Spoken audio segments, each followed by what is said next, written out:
Welcome to the material technology. पिछली class में हमने देखा था कि सिंपल क्यूबिक यूनिट सेल उसमें कैसे एटॉमिक रेडियस कैसे फाइंड करते हैं, नंबर ऑफ एटम्स कितने होते हैं और उसमें जो एटॉमिक पैकिंग फ्रैक्शन कितना होता है उसकी वैल्यू फाइंड की थी। उसको अपने डिटेल में देखा था, समझा था। आज हम डिस्कस करेंगे बीसीसी स्ट्रक्चर। कौन सा स्ट्रक्चर?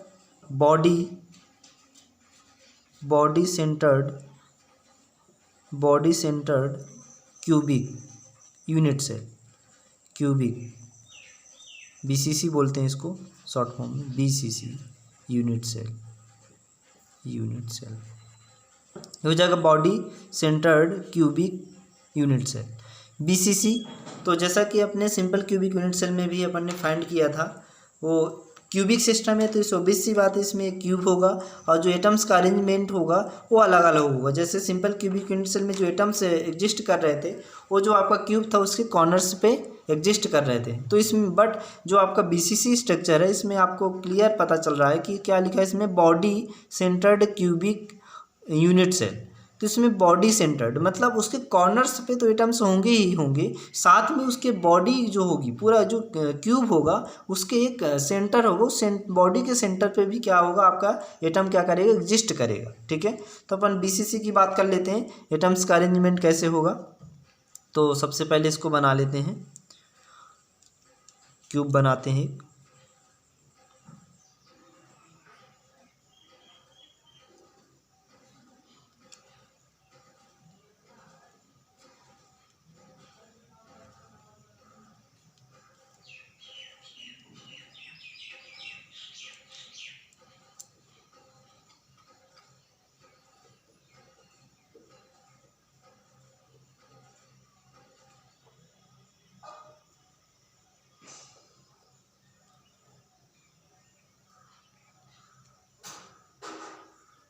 ये आपका क्यूब बन गया।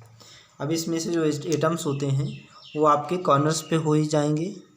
एक कॉर्नर्स पे एक एटम हो जाएगा, दिस कॉर्नर्स। 8 कॉर्नर्स होते हैं, मैंने प्रीवियस क्लास में भी आपको बताया था। जो क्यूब होता है उसमें 8 कॉर्नर्स होते हैं, तो जो एटम्स होंगे वो भी क्या होंगे, 8 होंगे। कॉर्नर्स पे कितने एटम्स होंगे, 8 एटम्स होंगे। ये हो जाएगा। और मैंने भी बताया था कि जो एक कॉर्नर्स का जो एक एटम होता है वह 1/8 पार्ट क्या करता है, इस कॉर्नर को शेयर करता है। मतलब जो आपका एटम्स का होगा, जो एटम उसका जो वॉल्यूम होगा या इसका जो एरिया होगा वो कितना पार्ट होगा, 1/8 होगा। तो कितना शेयर करते हैं कॉर्नर्स को, 1/8 पार्ट होता है एक एटम का, एक कॉर्नर्स पे।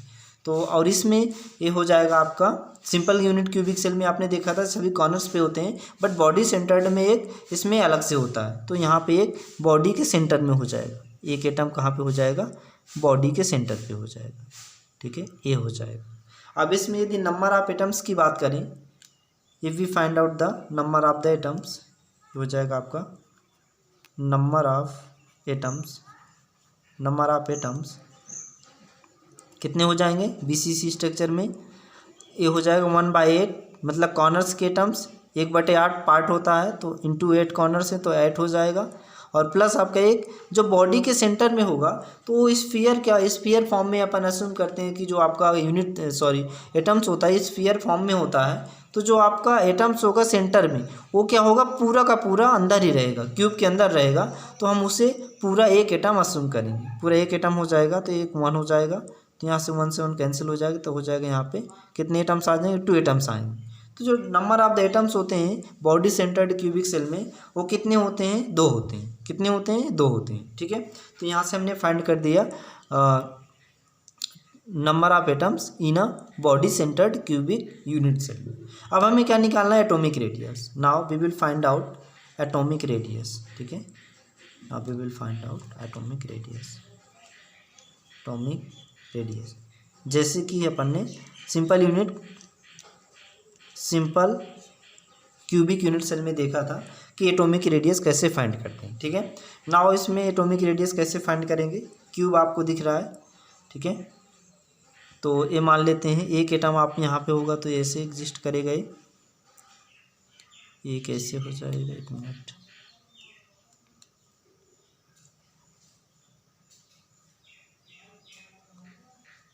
एटम एक हो जाएगा, दिस एटम एंड एक हो जाएगा आपका, एक एटम यहाँ से आ जाएगा, दूसरा, और एक हो जाएगा आपका एटम, ठीक है, ये हो जाएगा।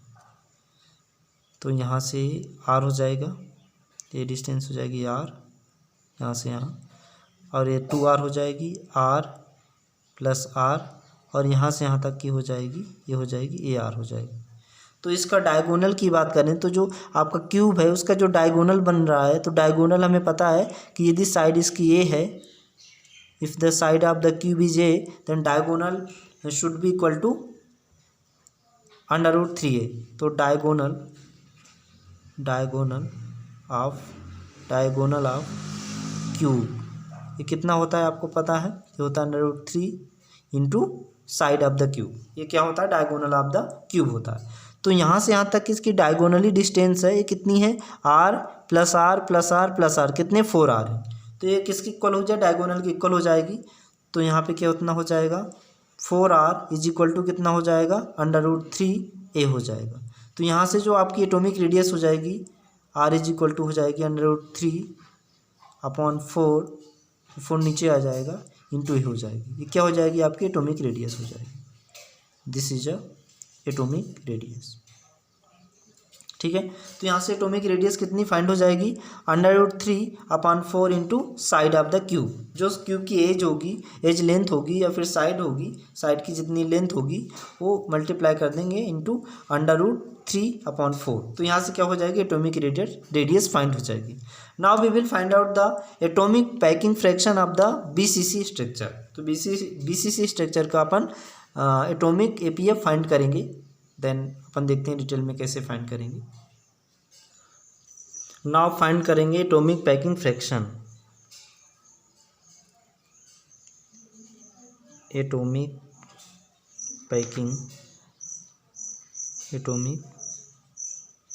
पैकिंग फ्रैक्शन ऑफ BCC, जो आपका body centred cubic unit cell था उसका एटॉमिक पैकिंग फ्रैक्शन फाइंड करेंगे। हमने प्रीवियस जो सिंपल क्यूबिक यूनिट सेल था उसमें भी देखा था कि एटॉमिक पैकिंग फ्रैक्शन कैसे फाइंड करते हैं, इसका फार्मूला क्या होता है। So this will be equal to the, ये हो जाएगा आपका APF,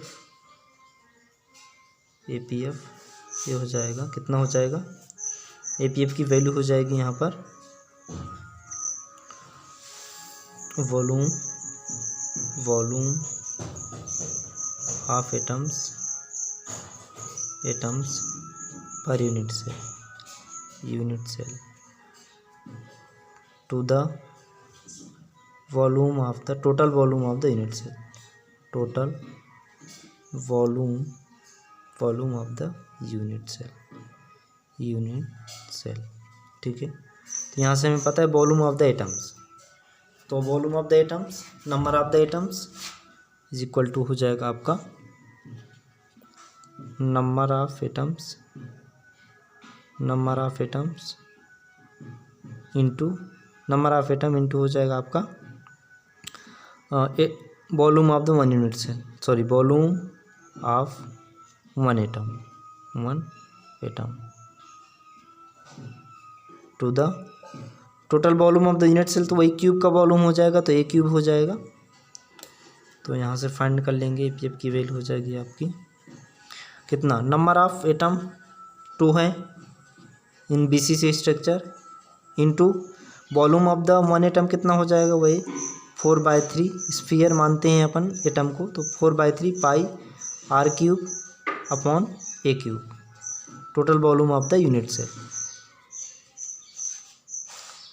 तो यहाँ से इसकी वैल्यू फाइंड हो जाएगी, यहाँ से अपन r की वैल्यू पुट कर देंगे, तो 2 इंटू 4/3 इंटू पाई, r की वैल्यू कितनी है जो एटॉमिक रेडियस फाइंड की थी, तो √3/4 इंटू a। इसके बाद इसका क्यूब है, r का क्यूब है, तो इसका भी होल क्यूब हो जाएगा /a³। तो जब इसको कैलकुलेट करेंगे तो इसकी वैल्यू आ जाएगी 0.68। तो जो एटॉमिक पैकिंग फ्रैक्शन हो जाएगा आपका, ये हो जाएगा 0.68।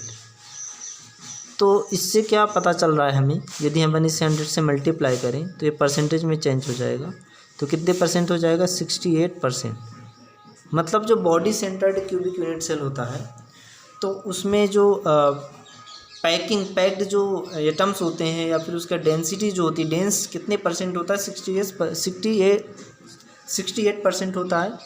और जो एम्प्टी स्पेस कितना हो जाएगा इसका? 32% हो जाएगा। कितने परसेंट हो जाएगा? एम्प्टी स्पेस हो जाएगा इसका 32%।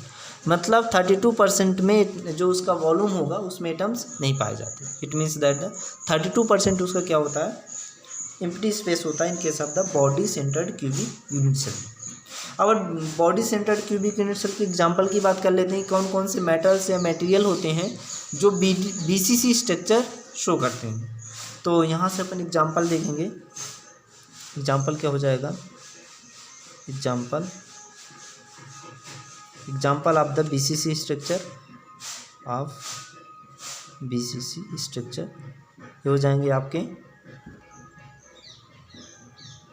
अल्फा। आयरन की बात करें तो आयरन में भी अलग अलग स्ट्रक्चर होते हैं, अलग अलग टेम्परेचर पे अलग अलग स्ट्रक्चर शो करता है आयरन। तो एक अल्फा आयरन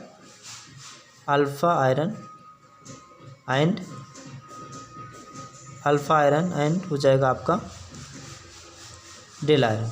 ये दोनों आपके जो आयरन के स्ट्रक्चर होते हैं बीसीसी स्ट्रक्चर शो करते हैं। तो आयरन हो जाएगा, देन हो जाएगा आपका iron, chromium, tungsten, vanadium, molybdenum.